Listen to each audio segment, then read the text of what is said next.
T from the D, and it is Wind Down Wednesday. And I want to thank you guys. It's a late episode, but I want to thank you for tuning in tonight. Tonight's hot topic. I was encouraged earlier, and then I learned after I already knew that I was going to talk about seasonal depression that another person that I admire in the entertainment field took his life. And so that's been the talk all over social media. And I didn't want to add to that and focus in on that one person, because there's been several different celebrity type of folks that have, succumbed to this disorder. But there's everyday people like you and I, right?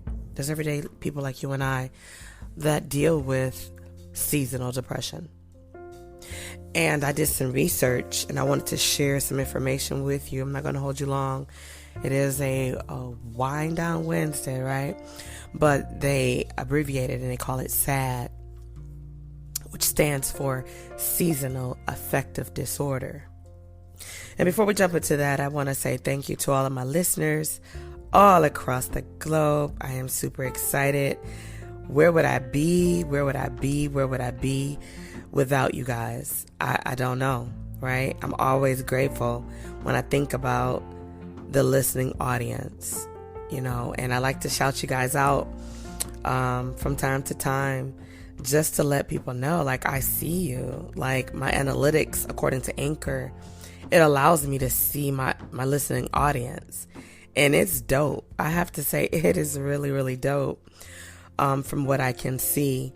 And so I just want to run off the list if I can before I get to going, just to give you an idea of the listening ears and the viewing eyes that we have for TT from the D podcast for our Tap In Tuesday, as well as our Wind Down Wednesday, because it is Wind Down Wednesday here with TT from the D. So we want to shout out, of course, the United States, Bahrain, Philippines, Canada, India, Ireland, Italy, Puerto Rico, Brazil, United Kingdom, Germany, Romania, Australia, Saudi Arabia, Bulgaria, Netherlands, Poland, Russia, Denmark, Switzerland, Mexico, Egypt, Guam, Ukraine, Bangladesh, Lebanon, Argentina, Maldives, Czech Republic, and the one that I tell you guys I can't pronounce is Azerbaijan. I really feel like I'm chopping that up, so I do apologize. But it's spelled A, Z as in zebra, E-R-B-A-I, J as in Jack, A-N. Thank you for being a part of my listening audience. I really gratefully appreciate you guys. I know, according to my analytics through Anchor.fm, 46% of my listeners come by way of Anchor.fm, 26% through Spotify, 8% through web browsing, 2% through Apple Podcast, 19% through others. And I would like to think that the others is iHeart Podcast, iHeart Radio, Amazon Music, Amazon Podcast. It's crazy because we have, we also have breakers. You could also go right to my website, TTFromTheD.com, I believe. And you could check it out. It's just amazing. It's amazing when I think about it. So I just have to say thank you. That's my plan, is to always acknowledge you guys, because without you, we wouldn't be here. As we are getting ready to wind down and shut down season 2, we'll take a hiatus to prepare for season 3. And I am so stoked about season 3. We got some things we're, are looking at, and a couple new things to manifest itself. Seeds are being sown, and there's a lot going on. And I want to broaden the listening opportunities for my listeners. I'm very aware. I'm listening to what you're saying, ladies and gentlemen, boys and girls. I hear you, and I plan to go forth in some different directions. I'm still keeping my Tap In Tuesday and Wind Down Wednesday. May change that Wind Down Wednesday to Wisdom Wednesday, or Why Not Wednesday. I don't know. We'll see what that looks like, but we've got some other things in a stake right there, baking and marinating. And so as we get ready to jump into this topic, seasonal affective disorder, I'm going to touch on the overview. I'll give you an overview. I'm going to give you symptoms. I'll share fall and winter sad, spring and summer sad, seasonal changes and bipolar disorders. We'll tap into when to see your doctor. We'll tap into causes, risk factors, complications, and of course, prevention. So let's start with overview. Seasonal affective disorder is what we call it, but they say SAD. It's a type of depression that's related to change in seasons. Now, we go through winter, spring, summer, fall. And I remember one of my supervisors a couple of years ago, shout out to Mr. Stevens. He said, I could pretty much tell how the weather is outside because your mood mimics what's outside. If it's sunny outside, you're chipper and you're like, oh, so pleasant. If it's gloomy and dark outside, you're quiet and you're just like real one-worded, direct. And I'm like, no. And he's like, yeah, if you ever pay attention to yourself, like really, do we ever really y'all pay attention to ourselves? And I thought about it. And one day I did actually catch myself and I realized I'm mimicking how I look at the seasons. Now me, I'm a summer, spring. I could do some fall. I'm not a winter girl, right? I'm not a winter girl at all. But according to statistics, when people go through the seasonal changes, SAD begins and ends about the same time every year. It's just like when you think about the anniversary of someone passing, or something that took place that left you feeling a certain way. When that time rolls around, you start to feel a certain way. And then you ask yourself, like, I was fine. I'm not understanding what's going on. Then you start looking at the dates and you're like, oh, now that makes sense. Like last year around my father's birthday in April, I was feeling some kind of way. Or no, earlier this year. And I was like, why am I feeling like I'm kind of depressed? And I'm not. Why am I feeling like I'm kind of sad and gloomy? And then I realized, I said, wow, my dad's birthday is coming. But I want to remind people, when we have our loved ones that leave this life, whether it's natural, by accident, tragic, unexpectedly, you got to know they love you for who you are, who they know you to be, in the time in which they dwell upon this earth. And they wouldn't want you to walk around or sit around and be gloomy and live in darkness, especially if that's not your character. So I want to remind you, you're not giving them joy in that next level realm that they're in. They don't experience sadness, of course, but you're not letting them know you're fine by just waddling and just constantly sitting in the chair of depression, laying in the bed of depression. You're not. And they wouldn't want that for you. Think about someone you love and you love them to be happy. You want them to be happy and they know it. Imagine when the time comes for you to leave this life, if that person that you love and want to be happy and blessed and prosperous, if they decided, I'm going to stop living, I'm going to just walk in depression, I'm going to let it consume me because I lost her, or I lost him, or they left me. No. Think about what you would say to them, how you would try to encourage them while you're still able to move forward, to live out the gift of life. Because ladies and gentlemen, boys and girls, it's a gift. My mother, we're pretty sure, is entering a season where she is experiencing short-term memory loss. And it's crazy to watch her go through some of the things she's going through, or listen to her say some things that is like blowing our mind. But then we think like, wait a minute. Okay, this is what this looks like, and that's not her. And I could tell her that all day long. And for a few minutes, she's like, oh, okay, yeah. And then she's back to it later on. It's heartbreaking. But I make the best of it. We're making the best of it. We love her crazy self. And we're going to continue to try to keep her mind going, redirecting her thoughts, living and making her life as joyful as possible. And we still don't know what lifespan we are going to end on, right? But if my mother was to leave this life in the next 10 years, 20 years, 30 years, right? My mom has always been crazy, but awesome, a strong woman.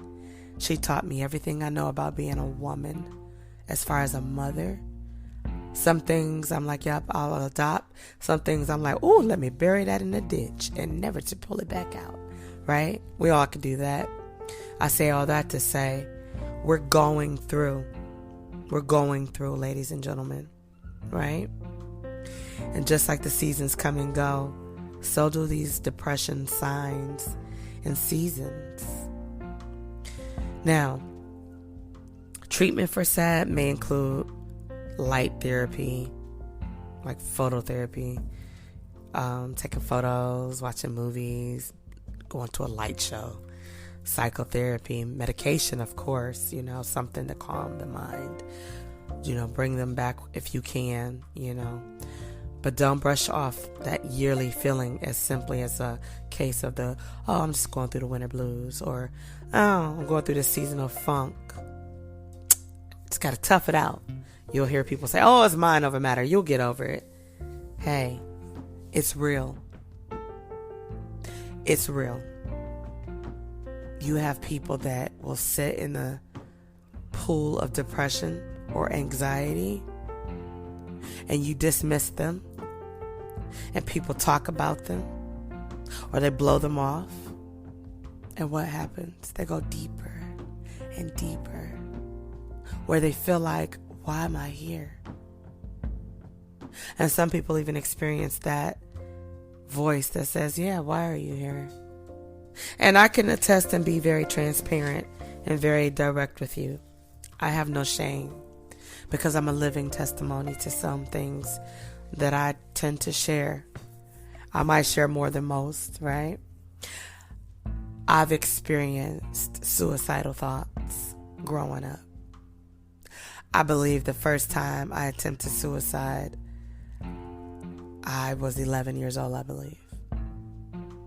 And then I think the next time, I didn't even realize it would have been considered suicide, right? I had a really good friend who was going through something. And I love this person, right? We had created a bond, and they were going through something. And they took a bunch of pills, and they told me. And I was so mad at them. And I'm like, why would you do that? I'm going to tell your parent. No. And the person was like, I'm getting very tired. I just want you to stay in here with me. And I started crying. I was so mad at that person. So I was like, what pills did you take? And that person showed me.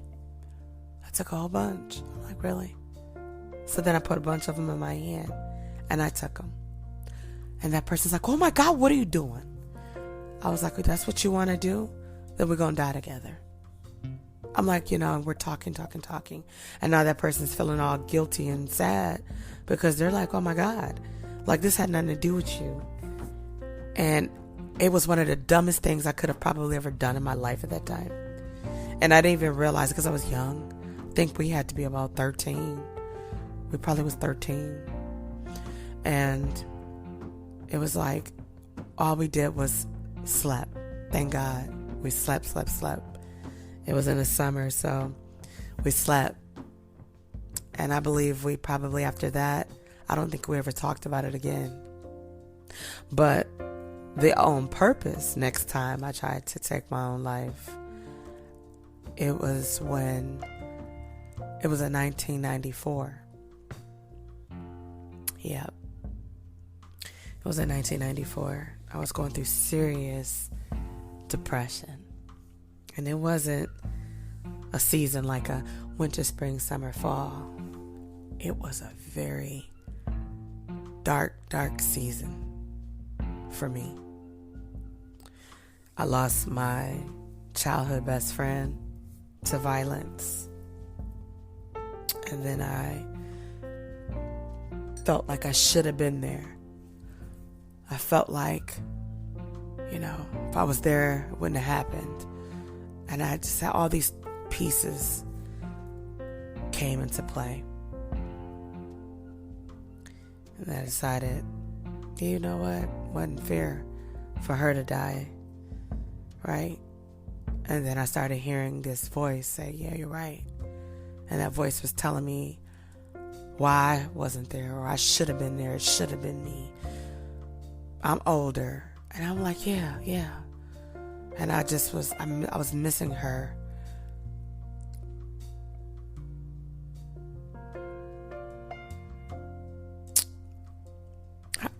I often still cry. It's been over 25 years. It's been almost 30. And I still miss her. But I was really missing her. It's like I saw her in people or things people were doing, the way they dressed, the way someone's hair might flow in the wind. I was going through it. And I said, this is more than I could take. And so I tried. And it's a whole story to that. But I thank God that I'm still here. But it's real. So when people say, people crazy, or well, they should have known, or they should have talked to somebody. It's so easy to say those things. It's easy to say those things when you don't know. When you've never experienced it. When you've never walked in their shoes. When you've never sat in their space. People go through seasons and they isolate themselves. And they feel like the world would be better without them, or their family would be better without them, right? And I'm talking about those people when they decide to choose. Not speaking on the people who die from natural causes or health challenges or tragic deaths, but the people that make choices. And I always think, if you could just hold on, if you just knew that tomorrow could get better. And I say that from a haunting place because that was my story. I didn't want tomorrow to come as a child. That first time when I was 11, I was so done with life. I was done, I thought. And when I look at my life now at 47, and I say, God might look at me and say, wow, little girl, you have been something to deal with. But he trusts that I can do it, right? And, excuse me with the sniffling. I had no intentions in coming on this episode tonight and tearing up and doing all this and ugly crying. Thank God this is not alive as far as visual. Right? You'd be like, oh, TT got the ugly cry. Yes, I do. Unapologetically so.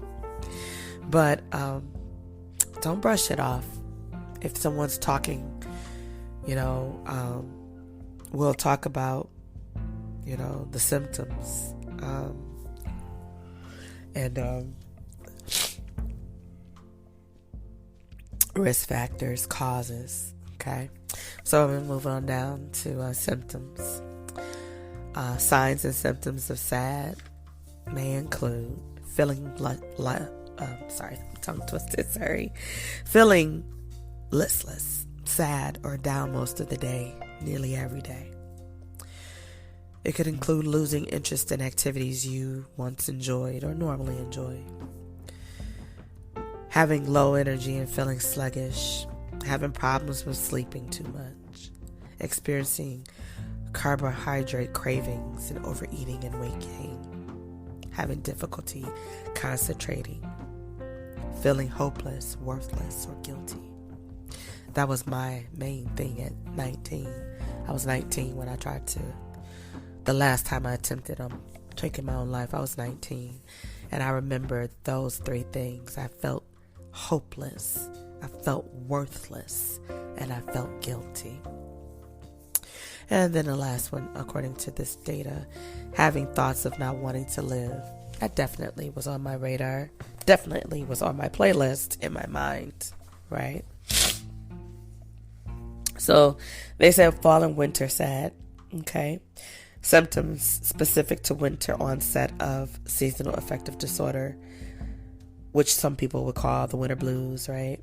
Could include oversleeping, appetite changes, especially a craving for foods high in carbohydrates, weight gain, as we said earlier, and tiredness or low energy. Now, spring and summer is a little bit different. Trouble sleeping, you develop insomnia. Poor appetite, once again, weight loss, right? Agitation, anxiety increases, increased irritability. You just irritated, like, oh my God. I can't tell you how many times when I worked in the high school, how many times you would hear the young people say, you irritating, right? Oh, you were just so irritating to their peers or whatever, or a staff member, right? And you'd be like, oh my God, if they say that word one more time, right? Seasonal changes in bipolar disorder.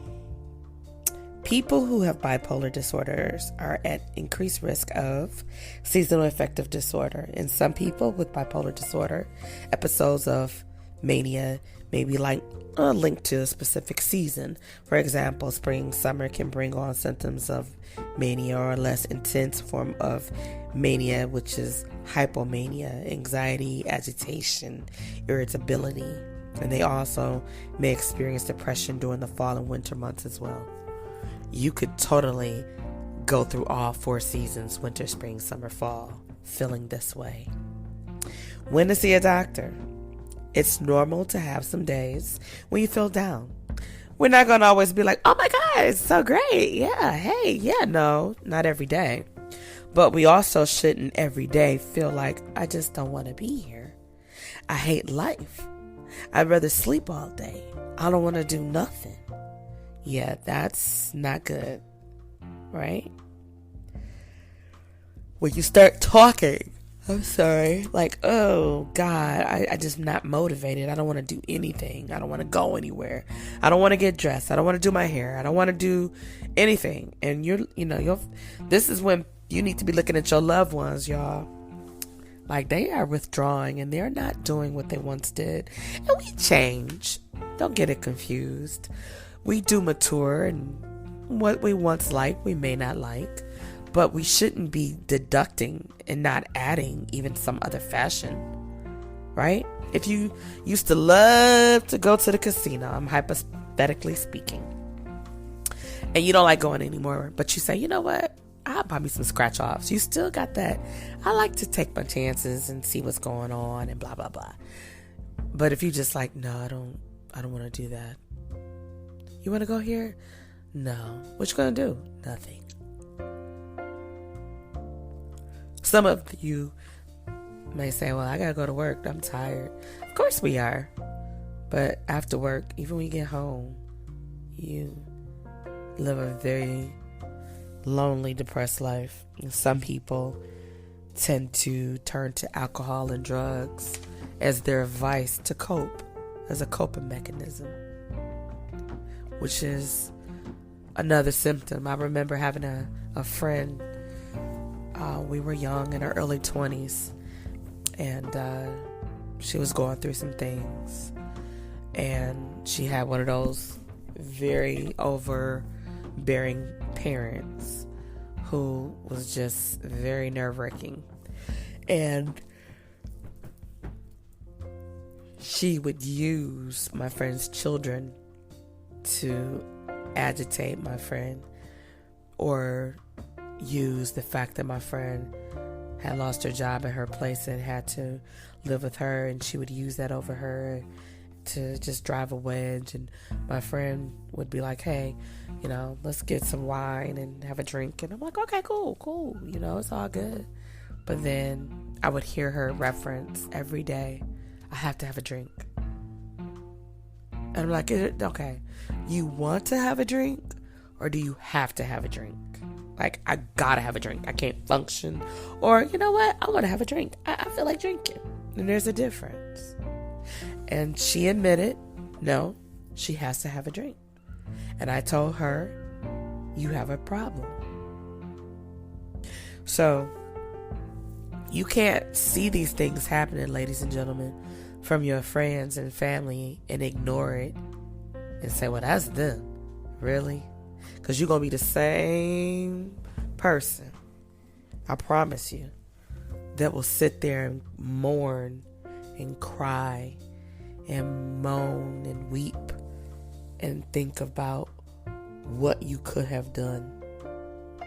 Beat yourself up on why you didn't do it. I promise you. So, why wait if you know someone that you care about and you love that's going through it? Say something. Let them know you see them. Let them know you hear them. Sometimes people will say things. Now, you do have folks like this. Now, let's not forget the people that are attention grabbers. Whew. Now, let me tell you, those kind of folks get on my nerves, okay? The attention seekers. Like, what? Like, they ain't gonna do nothing, right? You, know. Like, y'all know who them type of people. Always, either they always got something sad, something depressing. Like, all the time, right? Like, wow, really? Just, because it's what kind of response are you going to get? I remember I had an associate, I had to cut them off because it began to be like that. And I'm like, listen here. Listen, it's one thing, and this is when I was a little bit younger. It was okay, this person just constantly, all the time, every time. I never really can recall this person being just excited. It was always, this happened, oh God, and this and this. And it's my God, it's you're just depressing. You're depressed and you're depressing me, right? I'm I can't. And I had to stop taking that person's calls because I was I can't. I just simply can't. You know what I'm saying? I all the time, sometime, yeah, sporadically for sure, because life happens and stuff happens. I get it. And I'm not saying that I'm insensitive where it's oh, when somebody down, you gonna turn your back? Absolutely not. I'm one of the first people that'll be there. What I'm talking about, and I know you should be able to recognize, because I'm sure you've all experienced, somebody in this level, but you got that person that's always got something sad to say, or always feeling defeated, always, and they thrive off of it, or they cry on demand. It goes from, oh, you guaranteed that this person's gonna cry because they're talking about certain things. And yeah, of course, some of us are sensitive, but those type of people, you be looking oh, here we go. And then it'll get so predictive that you can kind of get it like clockwork, oh, it's about time for this person to come up with something that this has happened, to them or to their family. And, you be looking man, either you got the worst luck in the world and you just a bad luck person, or you just always want that attention and you're gonna always seek it. And it's kind of like, that's not what's up. We all need to be encouraged and strengthened from time to time, but we don't need to always be around people that are just always draining, and not attempt to help them. Okay? Because if you are around somebody that's naturally like that and they're not an attention grabber, but they really are like that, then you need to assist by jumping in and letting them know, like I said a few minutes ago, that you see them and you hear them. And that's what most people need. It's unfortunate that people are taking their lives, you know. There was a young lady, beautiful young lady, in the media a couple of months back, was going through seasonal depression, jumped from her balcony. It made national news, of course. And I was like, oh my God, like, what? Like, you would look at her and say, well, she's successful. She's beautiful inside and out. She got a lot going on. She's in the social life. People love her. What could she have been depressed about? Then you had the people to say, well, maybe she ain't kill herself. Maybe she ain't jump. Maybe somebody pushed her. It's like, but then people came up and said, you know, she was battling depression quietly. It ain't nothing you want to get on your social page and I'm depressed, I'm going through. I mean, you know, if you do, then I'm hoping somebody would reach out to you and say, yo, here's some resources, or let me point you in this direction. You know, 'cause it's a domino effect when people are battling and they lose that battle. So, causes. The specific cause of seasonal affective disorder remains unknown, according to the MayoClinic.org. Some factors may come into play that include your biological clock. The reduced level of sunlight in fall and winter may cause winter onset of the decrease in sunlight. You know, we need that vitamin D, right? It changes and it bothers our internal clock, and it leads to feeling of depression. Serotonin levels. A drop of serotonin, a brain chemical, which is a neurotransmitter, that affects mood, might play a role in sad, right? You might need a little bit of serotonin in your life, right? Melatonin levels. The change in seasons can disrupt the balance of the body's level of melatonin. So, you know, I hear people all the time say they take a little bit of melatonin at night to help them sleep.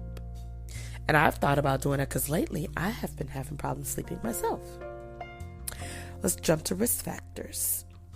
Okay, factors that may increase your risk of seasonal affective disorder include family history. People with SAD may be more likely to have blood relatives that have experienced SAD or another form of depression.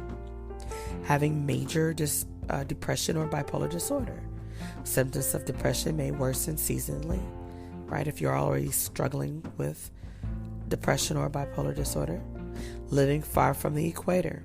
I didn't get this one, but it says it appears to be more common amongst people who live far north or south of the equator, and this may be due to the decreased sunlight during the winter and longer days. So maybe people like in Alaska, stuff like that.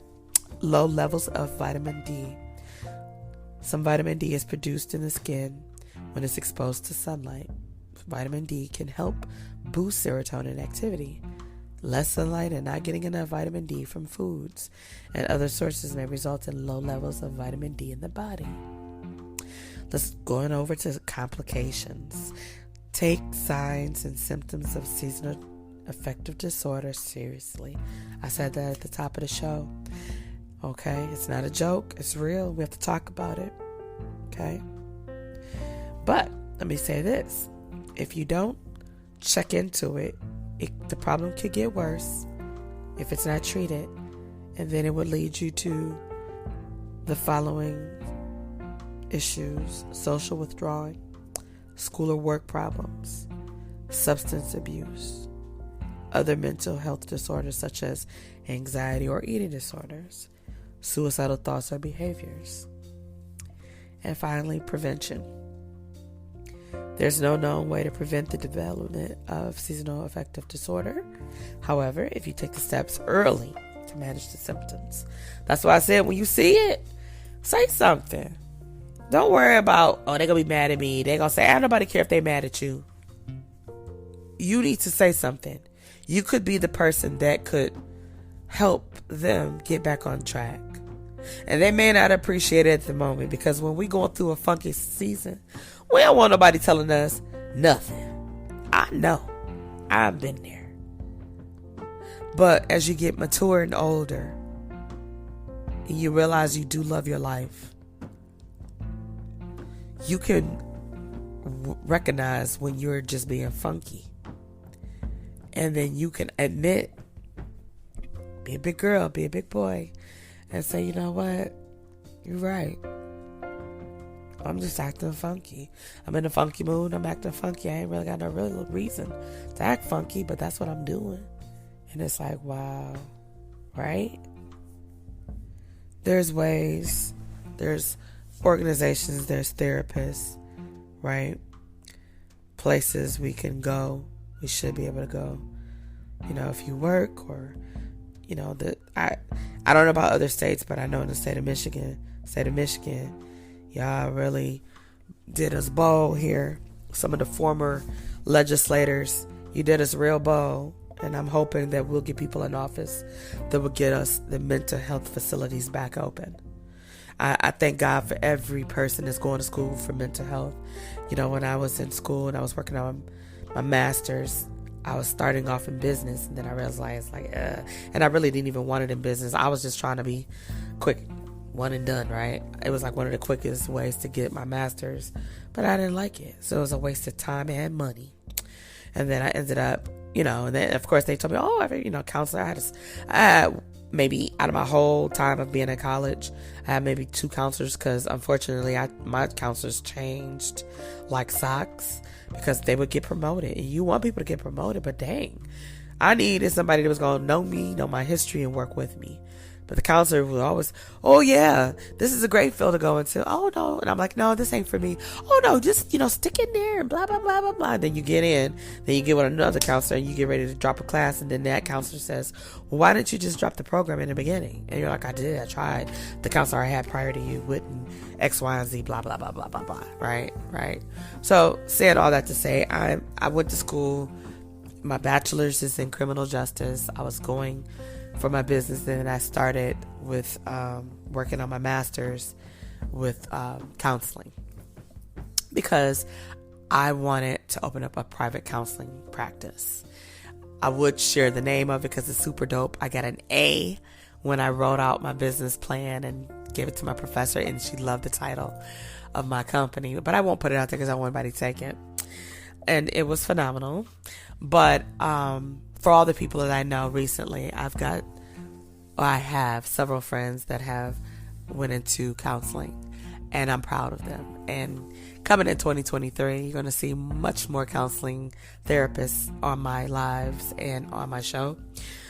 Different days for different things. Hint, hint.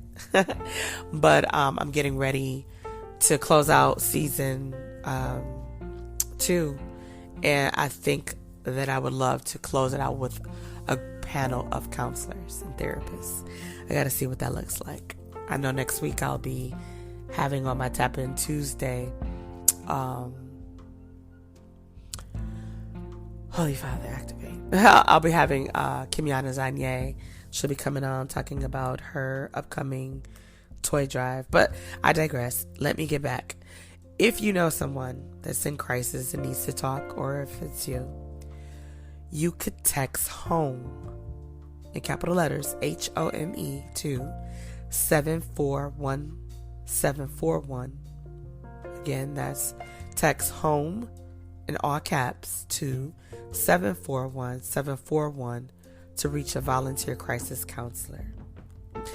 If you go to crisistextline.org, you can text, chat, or open up a messenger app.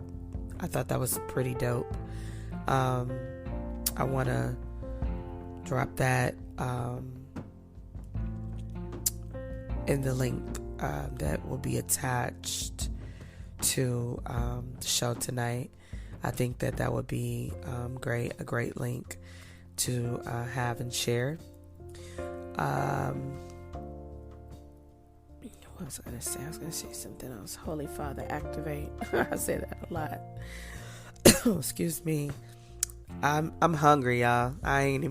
This is my 5th and final day of my juice detox. Shout out to the Energy Zone in Detroit. My husband, McVeigh, and our brother in Christ, our big bro,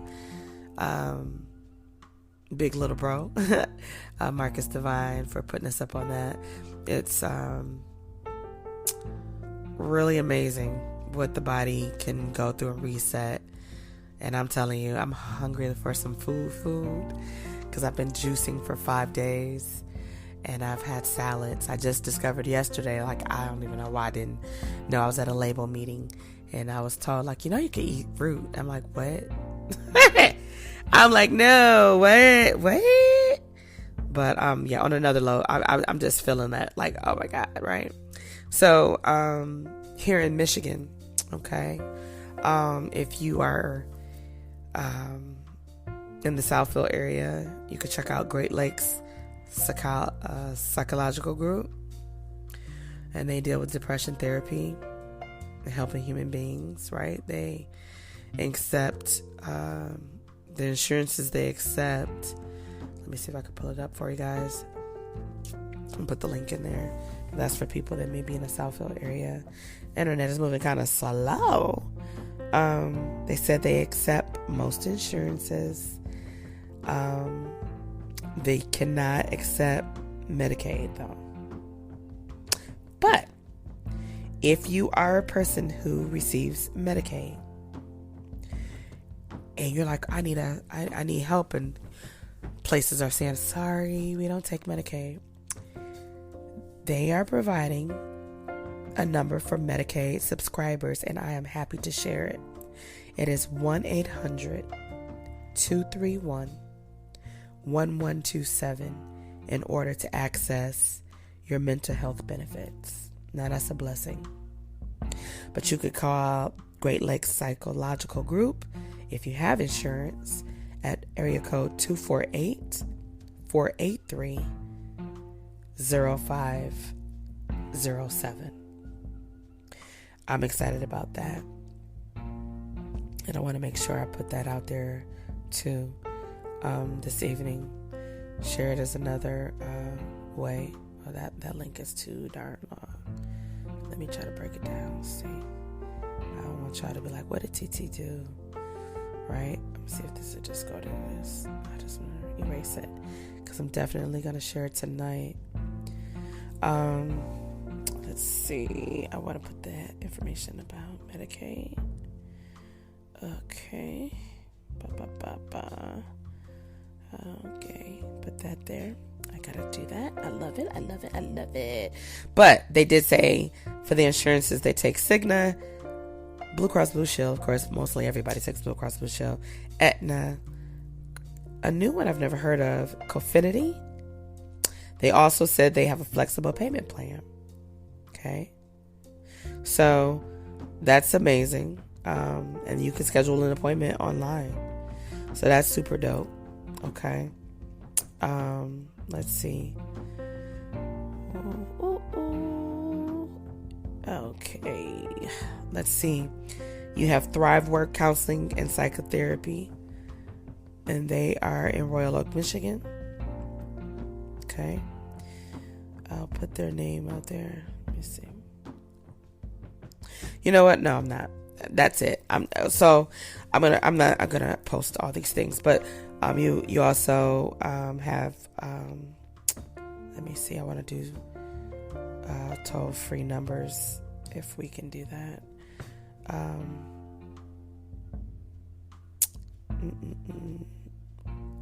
want to do national. Okay, nationwide. Yeah, there we go. I want to do nationwide.